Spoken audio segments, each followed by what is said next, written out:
월요일 새벽 함께 하셔서 감사합니다. 우리 사도신경으로 신앙 고백 같이 드리겠습니다. 나는 전능하신 아버지 하나님 천지의 창조주를 믿습니다. 나는 그의 유일하신 아들 우리 주 예수 그리스도를 믿습니다.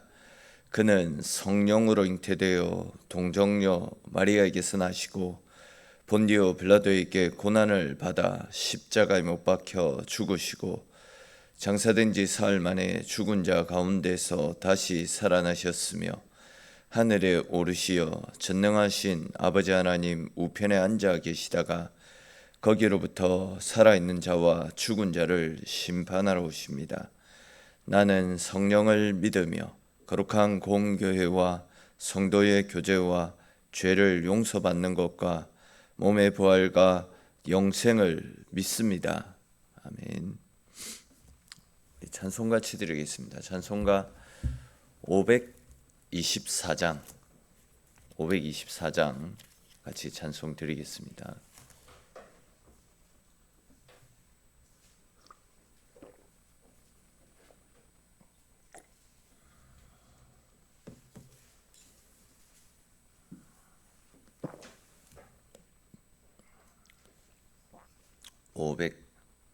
(524장입니다) 갈 길을 밝히 보이시니 주 앞에 빨리 나갑시다.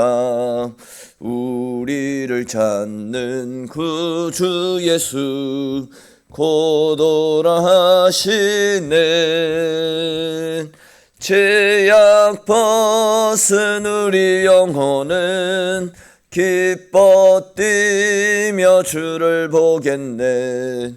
하늘에 계신 주 예수를 영원히 섬기리. 우리를 오라 하시는 말 기쁘게 듣고 순종하세. 구주를 믿기 지체 말고 속속히 나가세. 죄악 벗은 우리 영혼은 기뻐 뛰며 주를 보겠네. 하늘에 계신 주 예수를 영원히 섬기리. 주 오늘 여기 계시오니 다 와서 주의 말씀 드세. 듣기도 하며 생각하니 참 진리시로다. 죄악 벗은 우리 영혼은 기뻐 뛰며 주를 보겠네. 하늘에 계신 주 예수를 영원히 섬기리. 아멘. 오늘 함께 나눌 말씀 보겠습니다. 오늘 말씀은 출애굽기 17장에 있는 말씀입니다. 우리 출애굽기 17장 말씀 한 절씩 읽고 16절 말씀은 같이 읽도록 하겠습니다. 17장 1절에서 16절 우리 한 절씩 읽고 16절 같이 읽겠습니다.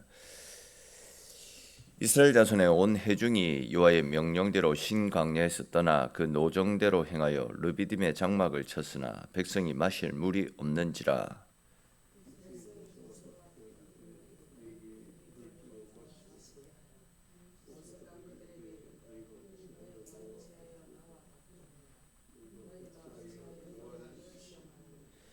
거기서 백성이 목이 말라 물을 찾으매 그들이 모세에게 대하여 원망하여 이르되 당신이 어찌하여 우리를 애굽에서 인도해 내어서 우리와 우리 자녀와 우리 가축이 목말라 죽게 하느냐.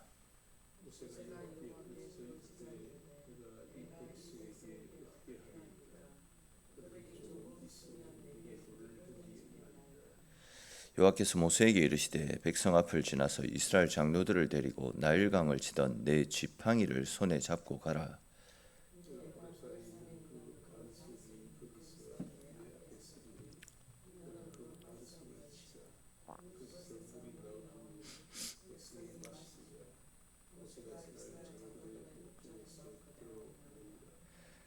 그가 그곳 이름을 마사 또는 무리바라 불렀으니 이는 이스라엘 자손이 다투었으며 또는 그들이 여호와를 시험하여 이르기를 여호와께서 우리 중에 계신가 안 계신가 하였음이더라.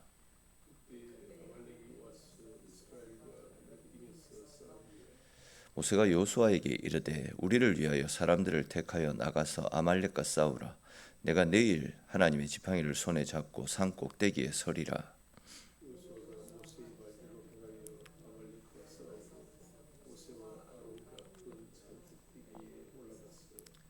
모세가 손을 들면 이스라엘이 이기고 손을 내리면 아말렉이 이기더니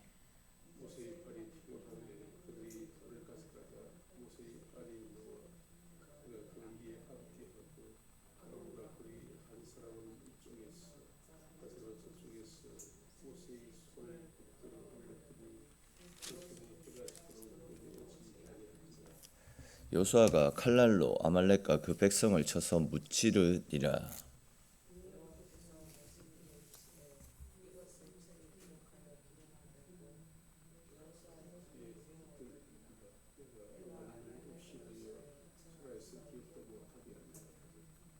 모세가 제단을 쌓고 그 이름을 여호와 니시라 하고 이르되 여호와께서 맹세하시기를 여호와가 아말렉과 더불어 대대로 싸우리라 하셨다 하였더라. 아멘. 지난 시간에 우리는 하나님께서 광야에서 이스라엘 백성들에게 만나를 내려 주시고 또 그 만나를 통해서 단순히 이제 먹을 것만 공급해 주신 것이 아니라 날마다 하나님을 의지하고 또 말씀 앞에 순종하는 백성으로 훈련해 나가시는 장면을 살폈습니다. 근데 이제 오늘 본문을 보시면 이번에는 먹을 양식의 문제가 아니라 마실 물의 문제 때문에 이스라엘이 또다시 원망과 불평을 쏟아내는 모습과 이제 곧바로 아말렉과의 전쟁이 펼쳐지는 그런 장면들이 나타나고 있습니다. 사실 이 두 사건은 서로 다른 사건처럼 보이지만 깊이 보면 하나의 흐름처럼 연결이 되어져 있습니다. 즉 광야에서 하나님의 백성들은 무엇으로 살아가는가? 또한 하나님의 백성들은 위기가 찾아왔을 때 무엇을 붙들고 살아가야 되는가를 가르쳐 주시는 말씀인데 그와 관련해서 조금 더 자세히 함께 살펴보겠습니다. 먼저 1절을 보시면 이스라엘이 하나님의 명령대로 신광야를 떠나 그 노정대로 행하여 르비딤의 장막을 쳤는데 그곳에는 마실 물이 없었다. 이런 말씀이 나타나죠. 그리고 또 이제 2절 3절에 보시면 백성들이 모세와 다투며 물을 달라고 떼를 쓰는 것을 볼 수 있습니다. 그러자 이제 모세가 너희가 어찌하여 나와 다투느냐, 너희가 어찌하여 여호와를 시험하느냐, 이런 말로 백성들을 책망하는 모습도 그려지고 있습니다. 그러자 이제 또 백성들은 모세를 원망하면서 당신이 어찌하여 우리를 애굽에서 인도에 내어서 우리와 우리 자녀와 우리 가축들이 목말라 죽게 하느냐, 이런 말을 하고 있습니다. 며칠 전에도 살펴본 것처럼 이스라엘 백성들은 그들에게 문제가 찾아오자 하나님 앞에 엎드리고 하나님의 도우심을 요청하고 간구하는 것이 아니라 원망과 불평을 쏟아내고 있지 않습니까? 더 심각한 것은 그들은 또다시 출애굽 자체를 부정하는 말로 하나님을 원망하고 있습니다. 이런 소리들을 아무렇지도 않게 내뱉고 있습니다. 이에 이제 모세가 여호와께 부르짖으면서 하나님, 이 백성에게 제가 어떻게 하겠습니까? 그들이 조금만 있으면 저에게 돌을 던져 저를 칠 것 같습니다. 이렇게 하나님께 하소연하는 모습을 볼 수 있습니다. 백성들의 원망은 단순히 불평을 넘어서서 지금은 지도자의 목숨까지도 위협하기에 이르지 않습니까? 근데 이제 모세는 이런 원망과 불평의 상황이 찾아올 때 어떻게 하고 있습니까? 그 원망에 맞서지 않습니다. 그러니까 백성들과 같은 방식으로 싸우려고 들지 않습니다. 그는 하나님께 엎드려 부르짖고 있습니다. 이제 이것이 바로 믿음의 사람들이 지내야 될 모습이다 말씀을 드릴 수 있습니다.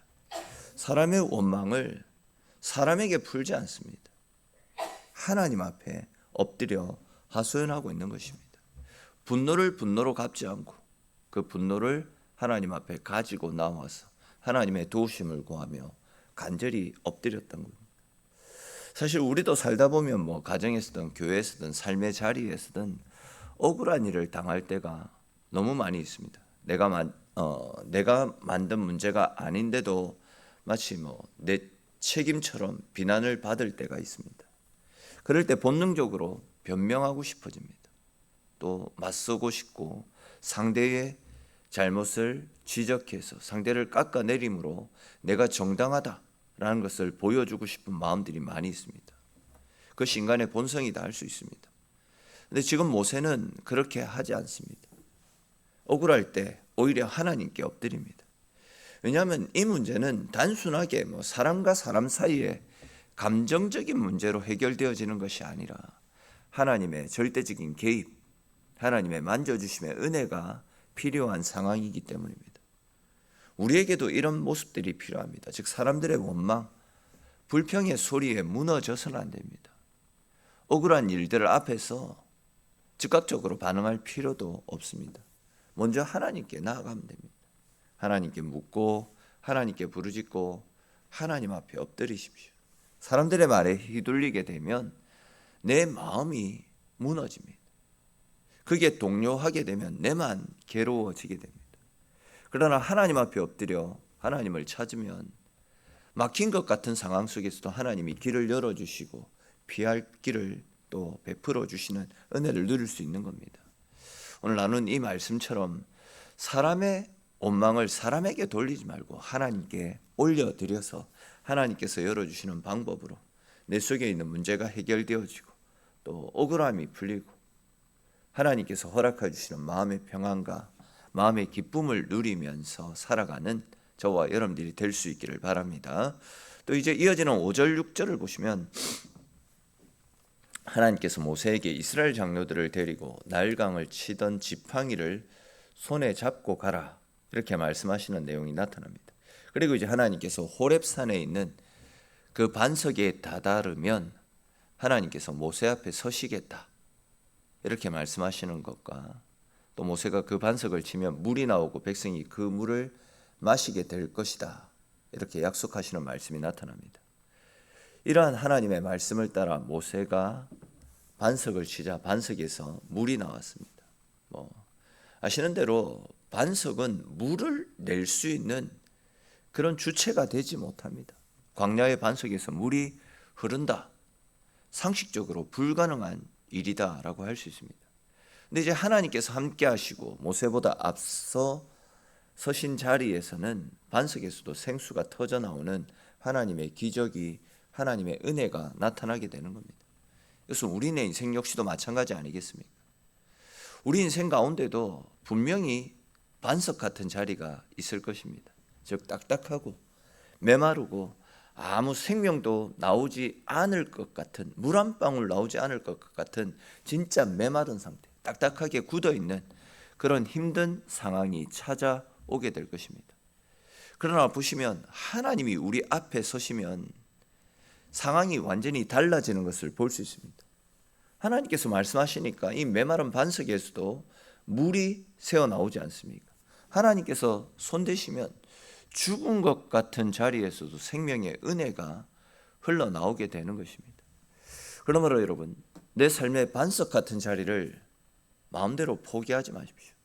아무것도 나오지 않을 것 같은 그 자리에서 하나님을 바라보십시오. 내 능력으로는 불가능해도 하나님께는 불가능하지 않습니다.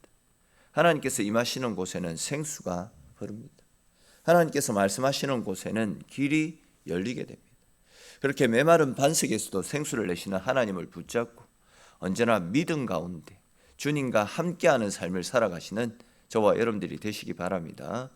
또 이제 이어지는 8절 이후의 말씀에 보시면 아말렉이 와가지고 이스라엘과 르비딤에서 싸우는 장면이 나타납니다.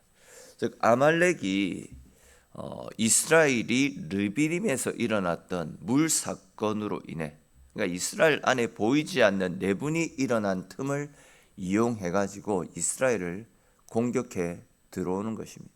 사탄이 사용하는 방법과 똑같죠.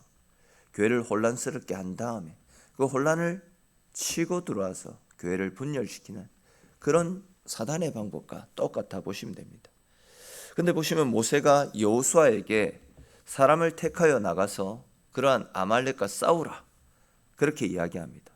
이에 이제 여호수아가 군사를 이끌고 아말렉과 전쟁을 치르러 나가고 모세는 아론과 훌을 데리고 산 꼭대기로 가서 하나님의 지팡이를 손에 잡고 산 꼭대기에 서는 것을 볼 수 있습니다. 여기에 나타나는 지팡이는 단순한 나무 막대기가 아닙니다. 모세가 들고 있는 이 지팡이는 애굽을 치고 홍해를 가르고 반석에서 물을 내게 했던 하나님의 권능을 상징하는 그 지팡이였습니다.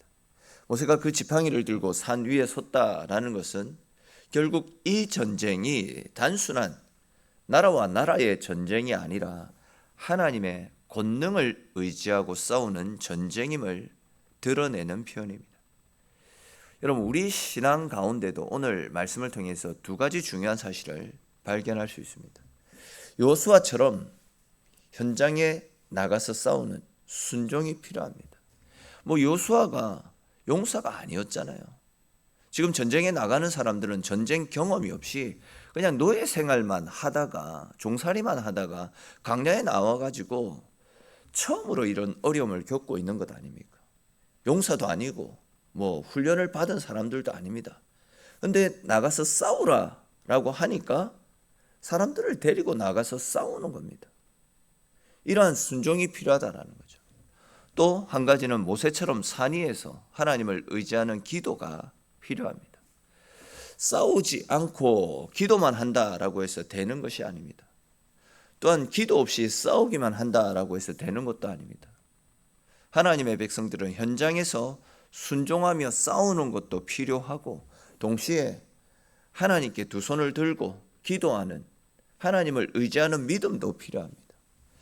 그러므로 여러분, 우리는 우리가 있는 자리에서 우리가 해야 할 일들을 피하면 안 됩니다. 그러나 동시에 내 힘으로 뭔가를 하려고 몸부림쳐서도 안 됩니다. 기도 없이 버티는 것은 믿음이 아닙니다. 하나님을 의지하지 않는 열심, 하나님을 의지하지 않는 열심은 오래 가지 못합니다. 우리에게는 현장에서 충성스럽게 싸우고 또 하나님 앞에서는 겸손하게 두 손을 들고 하나님의 도우심을 구하는 그런 절대적인 믿음이 필요합니다. 그렇게 순종과 기도가 함께 할 때에 우리를 도우시는 하나님의 은혜 속에서 우리를 절망케 하는 환경 가운데서도 넘어지지 않고 승리의 삶을 살아갈 수 있게 되는 것입니다. 오늘 여호수아와 이런 모세의 모습을 기억하시고 어떤 상황 가운데서도 순종하고 말씀대로 따르는 믿음, 그리고 나아가서도 순종하며 나아가는 그 과정 가운데서도 내 힘과 내 지혜, 내 노력이 아니라 절대적으로 기도하며 하나님의 도우심을 힘입고 살아가는 저와 여러분들이 되시기 바랍니다. 또 이어지는 11절 13절을 보십시오. 모세가 손을 들면 이스라엘이 이기고 또 손을 내리면 아말렉이 이겼다. 잘하는 표현 아닙니까? 이 장면은 전쟁의 승리가 어디에서 비롯되어지는지를 분명하게 가르쳐 주시는 말씀입니다. 전쟁터에서는 여호수아가 싸우고 있습니다. 칼이 부딪히고 군사들이 움직이고 전략과 힘이 사용되었습니다. 그런데 이제 성경에서는 전쟁의 승패가 여호수아의 전쟁 능력에 달려 있는 것이 아님을 분명히 말씀하고 있죠. 전쟁의 승패가 산 위에 있는 모세의 손과 연결되어 있음을 가르쳐 주고 있습니다. 왜 그렇습니까? 이 전쟁의 승패는 하나님의 손에 달려 있기 때문입니다. 전쟁은 하나님께 속해 있기 때문에 우리의 능력, 그러니까 여호수아의 그 능력에 의해서가 아니라 우리가 기도하며 하나님의 도우심을 의지하는 믿음에 달려 있기 때문에 이 사실을 가르쳐 주기 위한 표현입니다. 이스라엘의 승리는 군사력에서 나오는 것이 아니라 하나님을 의지하는 믿음에서 나오는 것 아닙니까? 모세가 손을 들었다라는 것은 하나님께 도움을 구하고 하나님의 권능을 의지했다, 이런 이야기입니다. 반대로 이제 손이 내려갔다라는 것은 말 그대로 하나님을 의지했던 그 믿음들이 서서히 약해졌다, 이것을 보여줍니다. 그러니까 이제 이 전쟁은 칼로만 이기는 싸움이 아니라 하나님을 의지함으로 이기는 싸움임을 역설적으로 보여주는 표현입니다. 그런데 보시면 위대한 지도자 모세도 지쳐서 손을 내리는 그런 모습을 볼 수 있습니다. 그러니까 이제 하나님께 쓰임 받는 사람 역시도 약해진다라는 겁니다. 계속해서 손을 들고 있을 수 없다라는 겁니다. 근데 보시면 그때에 아론과 훌이 옆에서 모세를 붙들고 있습니다. 그들이 모세의 손을 붙들었기 때문에 이스라엘은 끝까지 이길 수가 있었습니다. 지도자가 지치더라도 옆에서 협력하고 도와주는 사람들이 있기 때문에 다시 힘을 내어서 다시금 하나님을 의지하며 이겼다라는 겁니다. 이것은 교회와 공동체가 절대적으로 기억하고 실천해야 될 말씀이 아닌가 싶습니다. 하나님의 일은 혼자 감당하는 것이 아닙니다. 한 사람이 모든 것을 버텨내는 구조도 절대 오래 갈 수가 없습니다. 누군가는 전쟁터에 나아가서 믿음으로 싸워야 되고, 또 누군가는 산 위에서 기도해야 되고, 누군가는 지친 손을 옆에서 붙들어주고 함께 동력하는 그런 노력들이 필요합니다. 기도하는 손이 내려가지 않도록, 또한 사역자의 마음이 무너지지 않도록 공동체가 함께 붙들고 함께 기도하고 함께 힘을 모아서 협력해서 잘 짜여진 성읍과 같이 건강한 교회가 되어지도록 함께 세워나가는 그런 교회가 되어져야 된다는 겁니다. 그러면 여러분, 내가 여호수아처럼 현장에서 싸워야 되는 자리에 있다면 열심으로 충성스럽게 순종함으로 살아가십시오. 또 내가 모세의 자리에 있다라고 한다면 하나님 앞에 손을 들고 간절히 기도하며 하나님을 찾으십시오. 또 내가 아론과 훌의 자리에 있다라고 한다면 지친 사람의 손을 붙들어 주시고 함께 동력하고 함께 힘을 내십시오. 절대 그 어떤 영역에서든 방관자가 되어져서는 안 됩니다. 구경꾼으로 머물러 있어서도 안 됩니다. 세상에서 우리가 흔히 묻어간다, 이런 표현들을 사용하는데 교회 일을 할 때 있어서는 절대 묻어가려고 해서는 안 됩니다. 어떤 모습이로든 헌신하고 충성하고 또 기도로 동력하고, 내가 힘이 없다라면, 현장에 나가서 싸울 힘이 없다라면 기도라도, 기도의 자리에서 함께 기도함으로 함께 세워나갈 수 있어야 된다라는 겁니다. 하나님의 전쟁에는, 영적 싸움에는 각자의 자리가 다 있습니다. 그 자리에서 함께 순종할 때에, 그 자리에서 함께 기도하며 싸울 때에 그런 공동체가 건강하게 은혜 가운데 세워져 갈 수 있게 되는 것입니다. 오늘 나는 이 말씀들을 꼭 기억하시고 내가 있는 위치에서 내가 받은 은사와 달란트를 가지고 어떤 일이든 헌신하고 충성하고 봉사하시면서 서로를 붙들고 또 함께 기도하고 함께 세워져 가는 믿음의 공동체로 세워지는 우리 교회, 우리들의 삶이 될 수 있기를 주님의 이름으로 축원합니다. 기도드리겠습니다. 하나님, 오늘도 기도로 하루를 열어갈 수 있도록 저희들 이곳으로 불러주심에 주님 고맙고 감사합니다. 아무것도 얻을 수 없는 광야에서도 주님께서 함께 하시고 주님께서 붙잡아 주시니 그 반석에서도 물이 터져 나와서 줄여 있던 백성들이 또 그 목마름을 해결하는 은혜들을 함께 살펴보았습니다. 또한 하나님, 이스라엘이 말씀 앞에 순종함으로 전쟁터에 나와서 싸웠고, 그런 그들을 위해서 기도하는 지도자가 있었고, 또 그 기도의 힘이 주님을 의지하는 믿음이 지치지 않도록 함께 동력하는 성도들이 있었습니다. 모두가 각자의 위치에서 주신 은사와 달란트를 따라서 열심을 내고 함께 동력하며 함께 격려하며 함께 위로할 때에 위기 가운데서도 넘어지지 않고 하나님의 도우시는 은혜 속에 승리하는 모습을 오늘 말씀을 통해서 가르쳐 주셨습니다. 우리에게도 이런 모습을 동경하며 또 이런 모습을 따라서 우리에게 주신 은사와 달란트를 가지고 열심을 내어 각자의 위치에서 헌신하고 충성하고 또 열심을 다하여 기도함으로 우리 교회 또 우리 성도들 역시도 하나님의 영광을 나타내며 또 주님 맡겨주신 엘림 공동체 우리 교회를 은혜 가운데 든든하게 세워나가는 우리 교회 우리 성도들 다들 되어질 수 있도록 하나님 은혜 베풀어 주시옵소서. 오늘도 기도로 하루를 열어갑니다. 오늘 하루 주의 은혜 가운데 복된 하루가 되게 하시고 또한 기도하며 하나님을 찾는 우리 속에 있는 간절함들이 주의 은혜 가운데 이루어지고 응답받는 귀한 시간 되어지도록 우리 하나님 함께 하시고 지키시기를 소망합니다. 모든 말씀 살아계신 우리 주 예수님의 이름으로 기도드립니다. 아멘.